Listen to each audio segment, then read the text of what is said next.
Temu has become the most downloaded shopping app in the United States. Temu is cheaper, aggressively promotional, programmed to sell you useless stuff, and it's totally addictive. Look, Temu has changed online shopping, but not in a good way. Temu kind of came out of nowhere and has gained worldwide attention while raising big questions on the way people shop and even manage their finances. There's a good chance you've probably seen a Temu ad.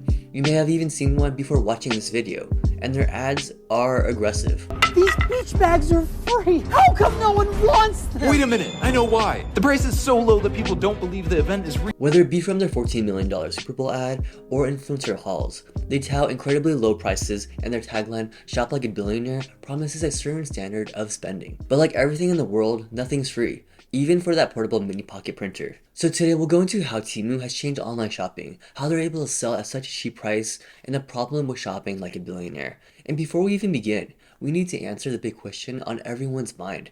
Is Temu a scam? And the really direct and straightforward answer is a solid no. If a scam is defined as a fraudulent way to take your money and run, then no.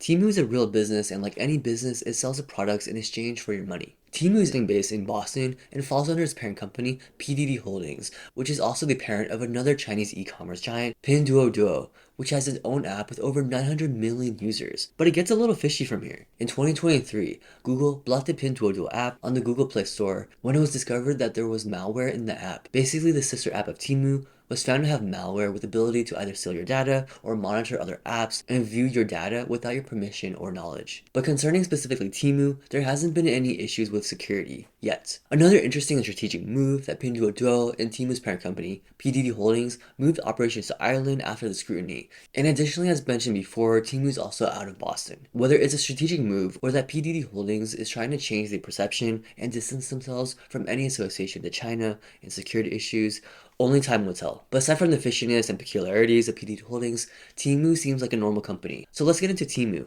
and answer the question, how is Temu able to sell products at such low prices? Earbuds for $8, pair of new shoes for $15, and a brand new phone for $100. Well, there are a few reasons. The secret to Temu's low price lies in its sourcing from Chinese manufacturers. Basically, it cuts out the middleman and is able to reduce costs. First is direct sourcing from factories. Most e-commerce platforms you might be familiar with, like Amazon, works with a distributor which adds their own markup. Products go from manufacturers to Amazon to you, but Temu skips the middleman. They skip Amazon. That means they're able to receive products at their absolute base costs with no extra charges from wholesalers or retailers and sell them directly to you. They've cut out all the costs and ship these goods directly from their factories to shoppers in the West. And next is China's cheap labor and manufacturing costs. You've probably seen countless products labeled made in China, and it's all because manufacturing and labor costs in China is extremely cheap. Instead of relying on manufacturing in the US or even other countries, a lot of companies outsource to China to reduce costs. For comparison, the average hourly wage in China's manufacturing sector is about $6.50 compared to over $27 in the US. Lower wages means lower production costs and therefore lower prices for Temu customers. And on top of that, Temu is able to exploit a US trade loophole called de minimis, which allows them to not pay taxes on most of their shipments and keep prices of products almost at its base cost. Basically, de minimis exempts shipments of less than $800 from any kind of taxes. And even more interesting, I found that Temu is able to have free shipping because China identifies as a developing nation and is able to subsidize costs and remove any kind of postage. So beyond everything we've gone over so far, labor concerns, shipping loopholes, and malware, what's the big deal? Well, it all goes back to the big bad world of consumerism. Despite all of this, its low prices and being able to appeal to American consumers, and a big part of it is because of gamification. Temu has gamified shopping, which further puts a dent into people's wallets. From spin-to-win discounts, flash sales, and reward systems, and games you can play to earn points to buy things on their app. All of these tap into the psychology of buying, and emotional triggers which pushes a sense of joy towards customers to spend more under the illusion of saving money. Gamification makes it even more difficult for individuals to distinguish what they want and what's actually needed. It's blurring the lines between affordability and financial responsibility. In Temu's case, we've seen this translate into reckless spending and people being encouraged to spend excessively and dangerously through their Temu hauls for low quality purchases that they don't really need. And this is even more encouraged by Temu's tagline, "Shop like a billionaire." and is purposely designed to bring a sense of luxury and indulgence and push the narrative of affordability. It simply encourages consumerism without having a second thought on the price tag of a product, and that you can shop worry-free and see bags of products at your door without a care in the world. So while Temu's cheap prices appear to offer relief to customers in a world where everything is just more expensive, there's an issue with spending habits that can strain your finances in the long term. A big problem is the quality of Temu's products. Their low-cost products typically have short lifespans, and to be fair, you're paying for what you get. Low prices typically mean low quality whenever you buy things, and short product lifespans means more repeat purchases, which actually means that these products can be more expensive than higher quality alternatives. And before we go on, if you're enjoying this video, please consider leaving a like and subscribe. I'll help the channel a lot. Thank you very much for watching.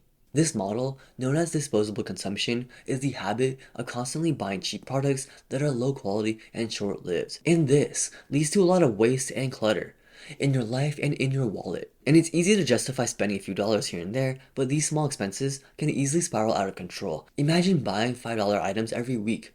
That's $100 a month or $1,200 a year. That is money that could have gone into savings, paying off debt, or investing. And the same psychology is used in buy now, pay later. Instead of paying a whole lump sum for those new headphones, you split it into 4 payments that seems much more manageable. But the problem is, you don't stop at those headphones. You add that new monitor, or even that burrito for lunch. All of these little distributed costs add up and become out of control. But the problem, more so with Temu, is that these purchases don't provide lasting value. And this is mainly due to the cheap products that often break or fail quickly, which causes you to replace them. And over time, people turn to credit cards to cover small purchases without considering debt. For example, say you charge $500 worth of Temu purchases, which includes that full-length mirror or throw blanket you always wanted.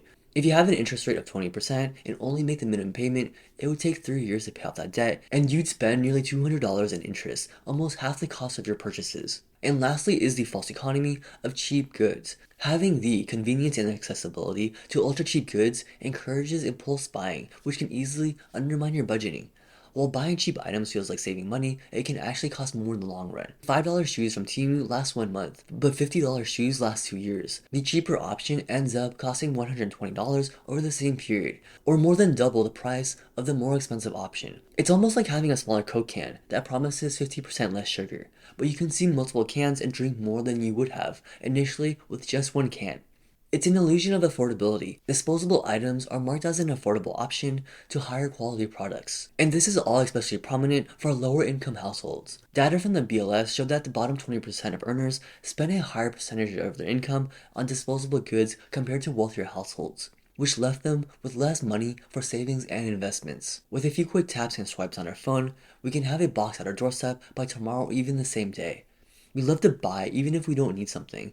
And this is horrible for our wallets. That means less money going to our savings and investments and what really matters in our lives.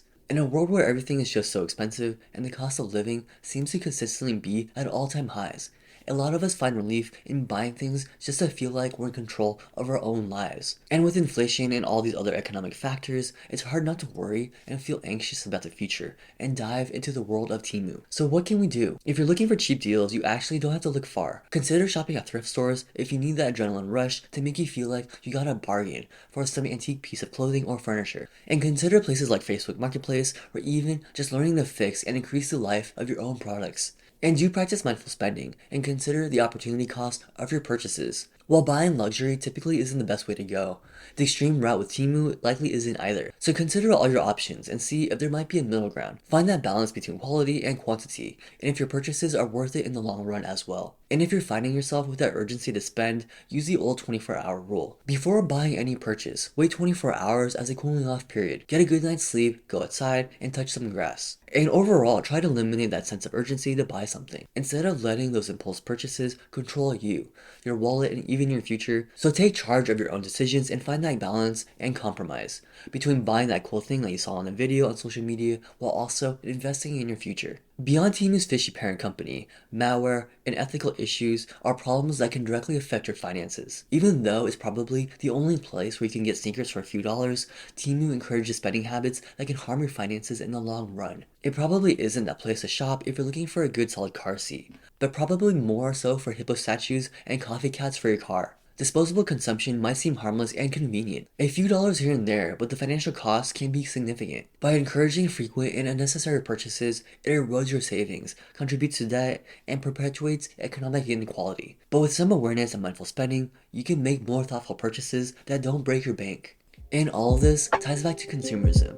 So check out the next video on consumerism to see how it manipulates you to mindlessly spend.